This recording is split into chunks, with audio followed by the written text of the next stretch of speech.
నా పేరు కామిశెట్టి సుధాకర్. ఎక్కడి నుండి వచ్చారన్న? అన్నమయ్య జిల్లా పీలేరు కాన్స్టిట్యున్సీ, పీలేరు నియోజకవర్గం. ఉమ్మడి చిత్తూరు జిల్లా నుండి వచ్చారు. ఉమ్మడి చిత్తూరు జిల్లా. ఓకే, అక్కడ చాలా దూరం నుండి వచ్చారు.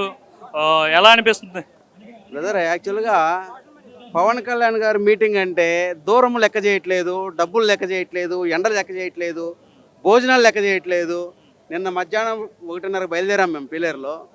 ఇప్పటికి వచ్చాము ఇక్కడికి. అలుపు ఎరగట్లేదు. పవన్ కళ్యాణ్ గారి మీటింగ్ వెళ్ళిపోవాలా. పవన్ కళ్యాణ్ గారు ఏదో చెప్తారు, వినేయాలా. ఆయన ఏం చెప్తే దాని ప్రకారం దూకేయాలా. అదొక్కటే జన సైనికులకు ఉన్నటువంటి. రాయలసీమ లాంటి జిల్లాల్లో కొంచెం జనసేన ప్రభావం తక్కువ ఉంటుంది కదా, అంటే వైసీపీ లేదంటే టీడీపీకి ఎక్కువ ఉంటుంది. సో ఎలా ఉంది జనసేన ప్రభావం ఇప్పుడు ప్రెజెంట్ ఎలా ఉంది రాయలసీమ జిల్లాలో? అంటే యాక్చువల్గా రాయలసీమ జిల్లాలకు తీసుకుంటే వైసీపీ వాళ్ళ అరాచకము అప్పుడు ఎలా ఉంది, ఇప్పుడు కూడా అలా కొనసాగుతుంది. ఎందుకంటే అక్కడ జనసేనకు సంబంధించినటువంటి రాయలసీమ జిల్లాలో ఎక్సెప్ట్ తిరుపతి, కోడూరు తప్ప ఎమ్మెల్యేలు లేరు.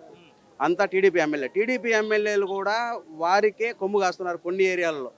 దాన్ని బట్టి వాళ్ళ అరాచకాలు ఇంకా ముందుకు వెళ్తూనే ఉన్నాయి. కానీ ఓవరాల్గా చెప్పాలంటే పల్లెల్లో గాజు గ్లాస్ గలగలు వినపడుతున్నాయి అన్నమాట. అంటే జనసేననే మేము జనసేన అంటే మేమంటే జనసేన అన్నటువంటి అభిప్రాయము జనాల్లో ఉంది. కానీ దానికి తగినంత నాయకత్వం మాకు అటు సైడ్ కావాలని మేము కోరుకుంటున్నాం. అంటే చిత్తూరు జిల్లాలో పెద్దిరెడ్డి ఫ్యామిలీ కాకుండా ఇంకా జనసేన నుండి నాయకులు వచ్చే అవకాశం ఉంటుందా? పెద్దిరెడ్డి రామచంద్రారెడ్డి లాంటి ఫ్యామిలీ వాళ్ళు రాణిస్తారా బయటికి? నిజమేనండి, మీరు చెప్పిన క్వశ్చన్ కరెక్ట్. పెద్దిరెడ్డి గారు ప్రతి సార్వత్రిక ఎన్నికల్లో కూడా ఆయన లక్షల మెజార్టీ, వేల మెజార్టీతో గెలిచేవాడు ఆయన. ఇప్పుడు ఏమైందంటే అది 4,000 పడిపోయింది.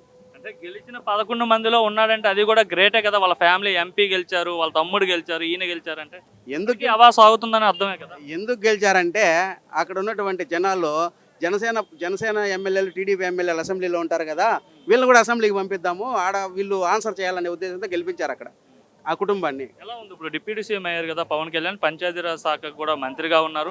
ఎట్లా ఉంది ముఖ్యంగా గ్రామాల్లో అభివృద్ధి ఎలా ఉంది? పవన్ కళ్యాణ్ మార్క్ కనిపిస్తుందా? అందుకే కదండి ప్రతి సర్పంచ్, పల్లెల్లో ఉన్నటువంటి ప్రతి సర్పంచ్ పవన్ కళ్యాణ్ గారికి చేతులు దండం పెడుతున్నారు. ఎందుకంటే గత ప్రభుత్వ హయాంలో ఎప్పుడు సర్పంచ్కి నిధులు లేవు. ఎప్పుడు మాట్లాడినా 14 ఫైనాన్స్ వాళ్ళకి పోయిందంటాడు, 15 ఫైనాన్స్ వీళ్ళకి పోయిందంటాడు, 13 ఫైనాన్స్ వాళ్ళకి పోయిందంటాడు. చివరికి ఒక వీధి లైట్ వేసుకునేటటువంటి పరిస్థితిలో కూడా అప్పటి సర్పంచ్లు ఎవరూ లేరు. పవన్ కళ్యాణ్ గారు డిప్యూటీ సీఎం అయిన తర్వాత, గెలిచి ఎమ్మెల్యే అయ్యి అసెంబ్లీకి వెళ్ళిన తర్వాత, డిప్యూటీ సీఎం అయిన తర్వాతనే ప్రతి సర్పంచ్కి వారికి కావాల్సినటువంటి నిధులు వాళ్ళకి సమకూరుస్తున్నాడు. కాబట్టి పల్లెల్లో ప్రతి సర్పంచ్, ఏ సర్పంచ్ దగ్గరికి వెళ్ళినా కానీ పవన్ కళ్యాణ్ గారికి దండం పెడుతున్నారు.